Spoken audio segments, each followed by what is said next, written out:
Welcome to Family History Mysteries, a podcast that tells the stories uncovered through family history research, the unexpected stories of everyday people. I am an avid family historian who has been compiling my family tree for over 15 years, with nearly 20,000 people recorded in my trees. And please put a review on my podcast. That will certainly help in getting the word out there and creating more listenership. Episode 289, Thomas Rose. Ben McIntyre got in touch with a request to find more about his ancestor Thomas Rose of Wilberforce, New South Wales. I was thrilled to research for Ben and create an episode for him. Thomas Hannibal Joseph Rose was born on the 24th of November 1754 at Sturminster, Newton, Dorset in England. He was the son of Christopher Rose and Mary Ann Belbin. On the 8th of August 1779 at St Mary's Church at Sturminster, he married Jane Topp.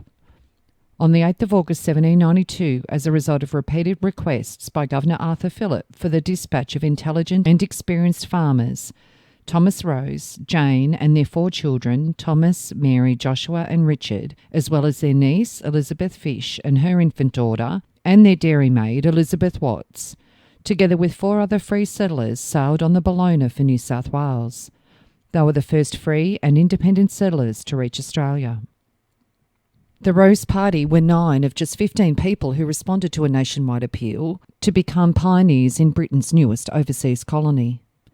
As well as free passage, the British government offered land, tools, 2 years' worth of provisions, clothing for a year, and availability of convict labour. But the trip was not for the faint-hearted. Jane arrived at Sydney Cove 3 months pregnant with their son John. Many of the supplies failed to survive the voyage due to damp. 69 barrels of flour arrived, rotten, stinking and maggoty. Pork was stinking rotten and unfit to eat. Hundreds of gallons of rum and wine and almost 1,200 gallons of molasses had dribbled away due to leaks.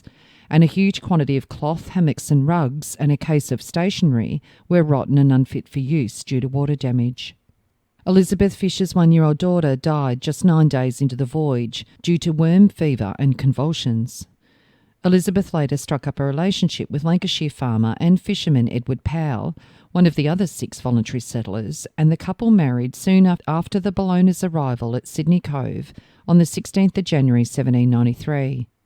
It was noted that Thomas Rose was the most respectable of these people and apparently the best calculated for a bona fide settler. Within a week of their arrival, Thomas and Jane, in accordance with the agreement from the British government, took up their grant of land of 120 acres at Liberty Plains.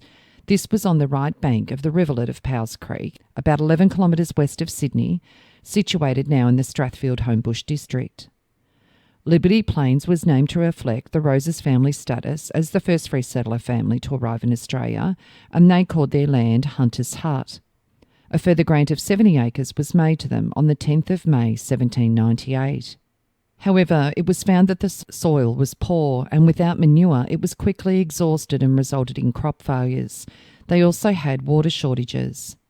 It's possible that Lieutenant Governor Francis Grose wanted to establish a settlement between Sydney and Parramatta for the safety and convenience of the travelling public, but it proved to be not so great for farming. Thomas soon decided that they'd made a hasty and poor choice of their land, and their decision to move on was also hastened by an Aboriginal attack in which Jane was hit by a spear, and she was only saved by her whalebone corset. So Thomas moved his family to Prospect. He was made an overseer in charge of the government farm and stock, and this is where their next child, Sarah, was born. It appears they stayed at Prospect for some 12 years, with another son, Henry, being born in this time. In 1802, Thomas and his family moved to more fertile lands along the north bank of the Hawkesbury River in an area later named Wilberforce that Lieutenant Governor Grose began to settle in 1794. Together with his son-in-law William Green, they purchased Laurel Farm, which remained in the family for 100 years. In 1809, Thomas purchased a 30-acre grant from William Mackay, a short distance from Laurel Farm but on higher ground. The land here was more fertile, but it was also flood-prone. The family had crops, livestock, and several bark shelters or huts washed away before they built a sturdier log cabin on high ground that they called Rose Cottage in 1811. The first bushranger in Australia, Black Caesar, was shot and killed at House Hotel on the Parramatta Road, which later became the Horse and Jockey. He was shot with a bounty on his head and taken to the house of Thomas Rose, where he died. For more detailed information on Black Caesar, listen to episode 51. Rose's cottage was about 800 metres from Powell's Hotel.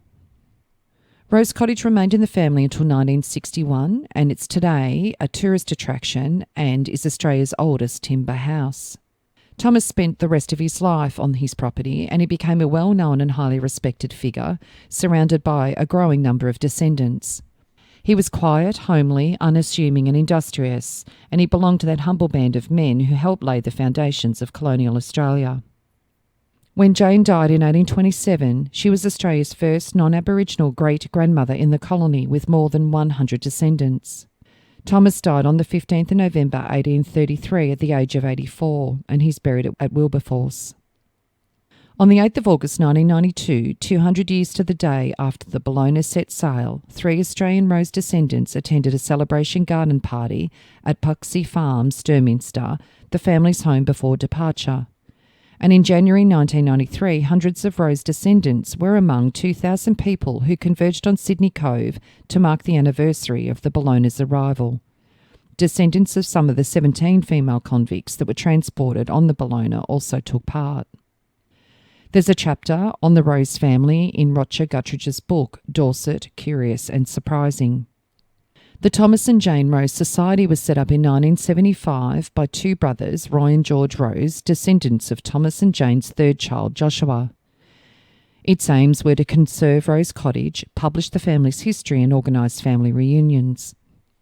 Rose Cottage received a permanent conservation order in 1984.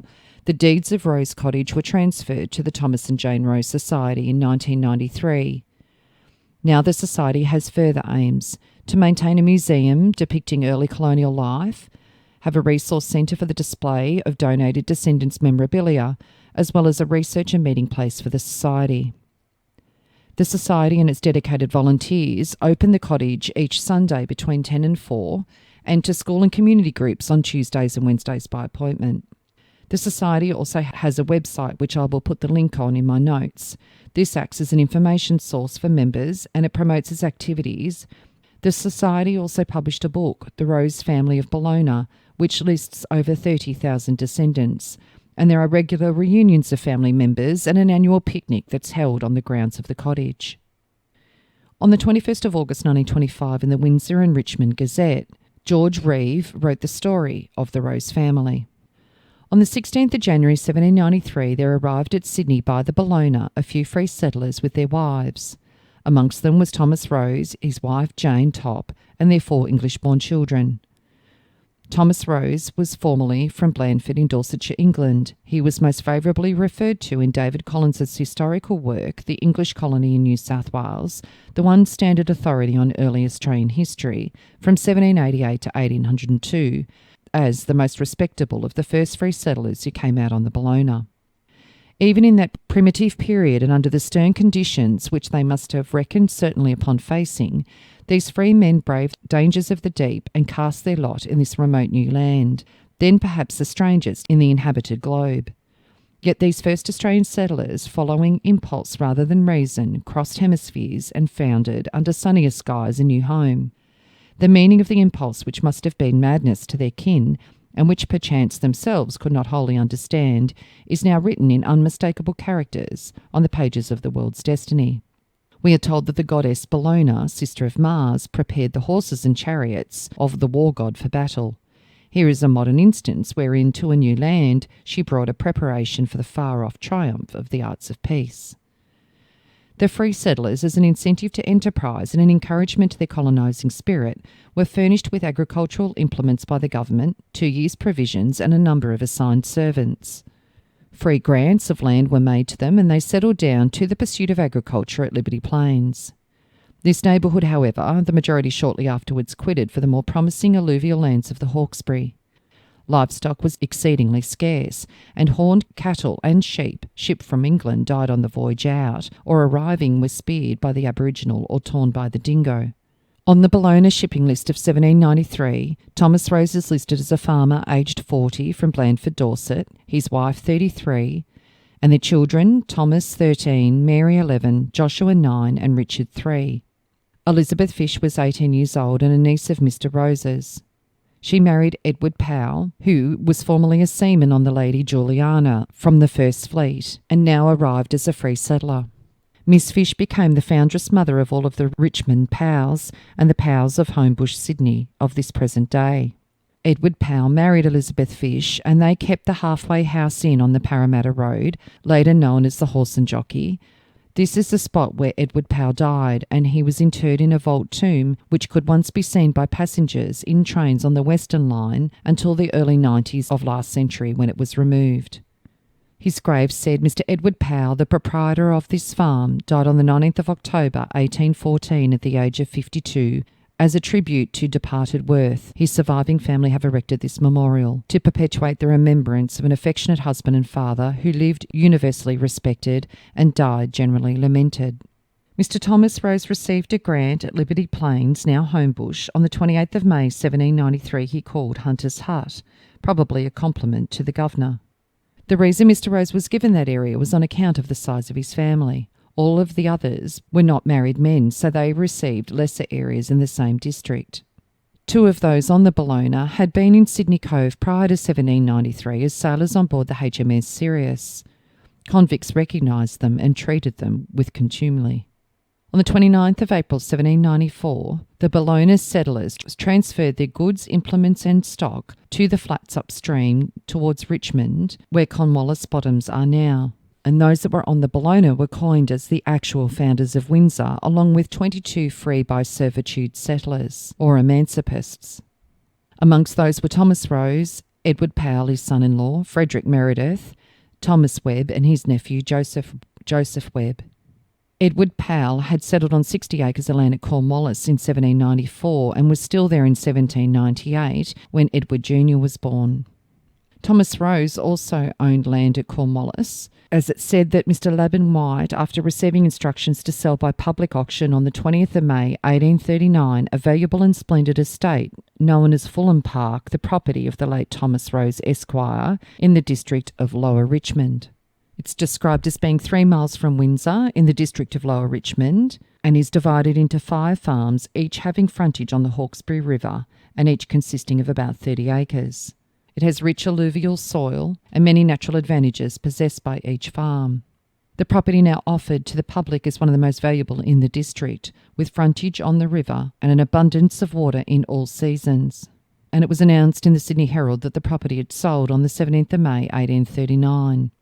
I'm of the opinion that the eldest son of the pioneer, Thomas Rose Jr., was the sole beneficiary by that sale, as in those days the eldest son generally, unless otherwise specified, became the heir at law.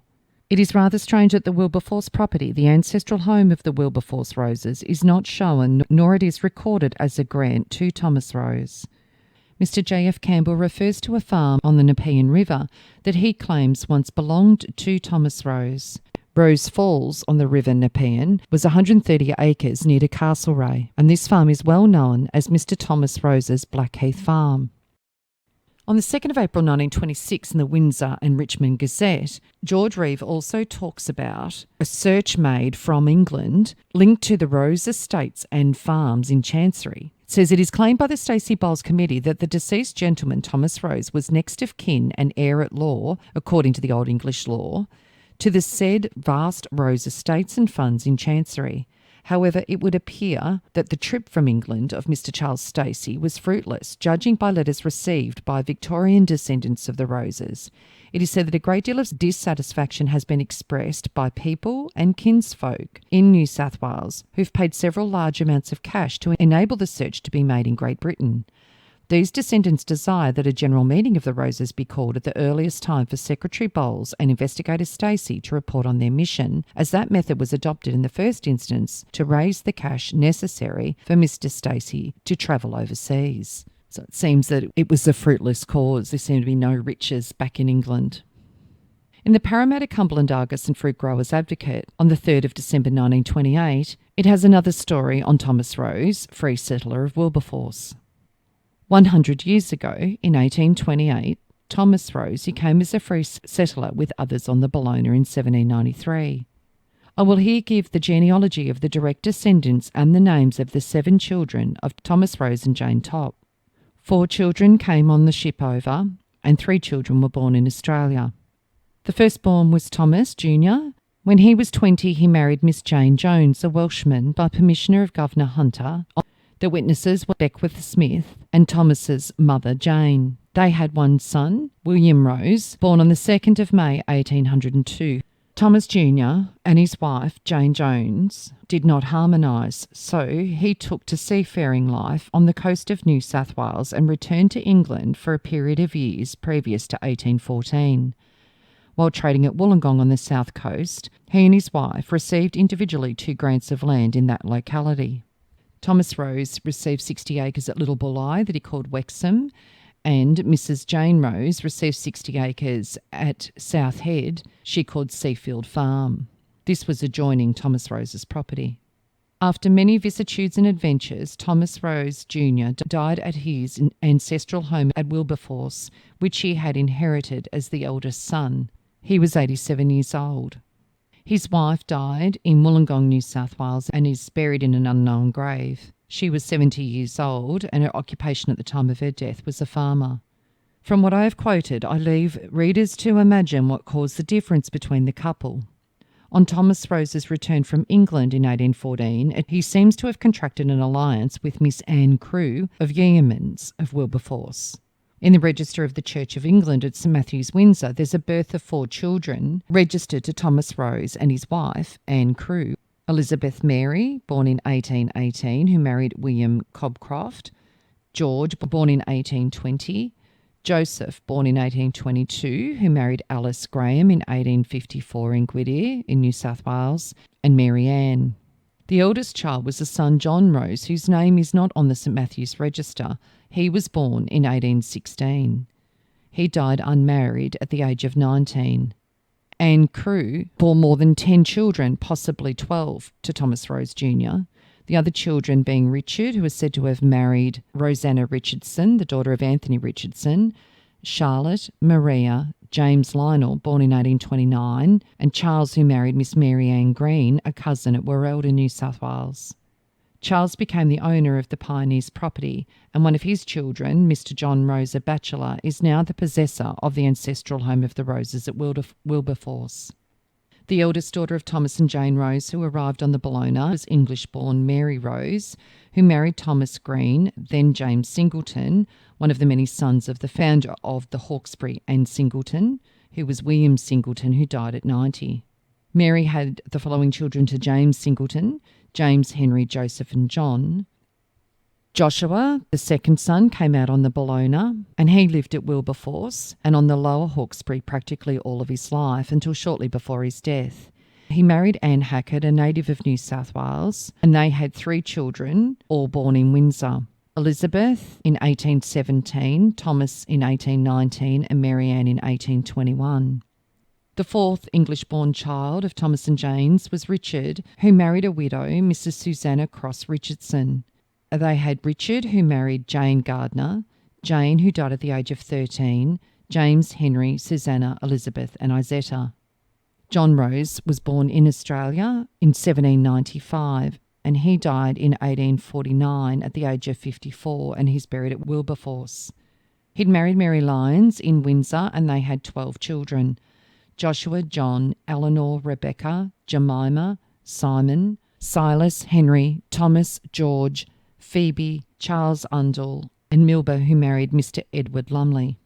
Sarah Rose married Henry Buttsworth, another pioneer of Wilberforce. The Buttsworth property was situated at the old historic flour mill, and Buttsworth Mansion was a typical Georgian red brick house just off the road at Wilberforce and was known far and wide and built in 1820. Her children were Henry, Sarah, Susan, George, Thomas, William and James.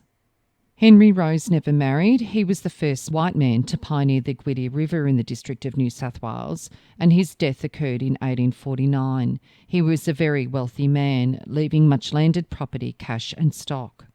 And at the end of the article, it took an excerpt from the Sydney Gazette on Jane Rose's death. On the 26th of December 1827, Jane Rose of Wilberforce. She arrived in the colony 36 years ago and is supposed to be the only great-grandmother since the establishment of this colony. She has left a numerous family to lament her loss, consisting of sons and daughters, grandchildren and great-grandchildren, supposed to amount to 100 individuals and upwards. And the gravestones of Jane and Thomas, on Jane's a verse says, "In thy fair book of life divine, my God inscribe my name. There let it fill a humble place beneath the slaughtered lamb."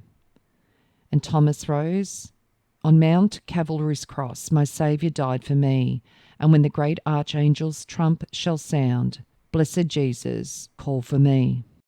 So that article had an abridged version of the children. I'm now going to cover each of their children in a little more detail. So the firstborn, Thomas Hannibal Rose Jr., was born on the 23rd of November 1779 at Sturminster, Dorset, England. He married Jane Jones on the 24th of May 1800 in Sydney. Jane had come out on the Lady Penrhyn in 1788, aged 9, with her mother, convict Elizabeth Jones. They had Thomas in 1801 and William Nelson in 1802. Thomas and Jane's relationship broke down prior to 1806. Thomas then had a common law marriage with Anne Rose Crewe around 1812, and they had 11 children with 9 surviving childhood. Thomas Jr. died on the 19th of July 1869 at Wilberforce. His death notice says, died at his residence, Wilberforce, Mr. Thomas Rose in an advanced age of 87 years, father of Mrs. W.J. Cobcroft of Wollombi. Arrived in the colony 1793 on the Bellona, a resident of 76 years, leaving a large circle of relations and friends. And Ben McIntyre is descended from Thomas Jr. on his paternal side. The second child, Mary Ann, who was known as Rose, was born on the 28th of April 1782 at Sturminster, England. She married William Green, who was a convict, on the 15th of February 1800 in Sydney. William was 6 years older than Mary, and she was 19 when they married, and Jane was one of the witnesses. They had Elizabeth in 1801, Thomas in 1803, and William in 1805. William Green died in 1806 at Wilberforce, aged only 31. He'd been given a term of 7 years transportation for burglary, housebreaking at the Devon Assizes.